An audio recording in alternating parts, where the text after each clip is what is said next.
Welcome दोस्तों। हजारों साल पहले जब सिद्धार्थ गौतम ने जीवन के सच को जानने के लिए कठोर तपस्या शुरू की थी, तब वे दिन रात भूखे प्यासे रहकर भी तपस्या करते थे। लेकिन इतनी कड़ी मेहनत के बाद भी उन्हें कुछ नहीं मिला। फिर एक दिन थक हार कर उन्होंने सोचा कि शायद यह रास्ता ही गलत है, बेहतर है कि घर वापस चला जाऊं। जब घर की ओर लौट रहे थे, तब उस समय उनकी नजर एक तालाब के किनारे एक छोटी सी गिलहरी पर पड़ी। वह कुछ अजीब कर रही थी। वह अपनी नन्ही सी पूंछ को बार बार पानी डुबोकर बाहर निकाल के उसे निचोड़ दे जाकर पानी फेंक रही थी।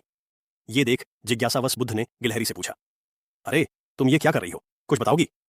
गिलहरी ने बुद्ध के सामने देखा और रोते हुए बोली, भगवान, मैं इस तालाब का सारा पानी खाली कर रही हूं। वे फिर बोले, लेकिन क्यों और यह कैसे संभव है?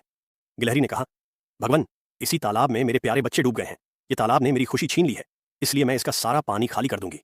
बुद्ध ने समझाने की कोशिश की और कहा, लेकिन बेटी, तुम तो इतनी छोटी हो, और देखो इस तालाब का विशाल रूप, तुम्हारी छोटी सी पूंछ से यह कैसे खाली होगा?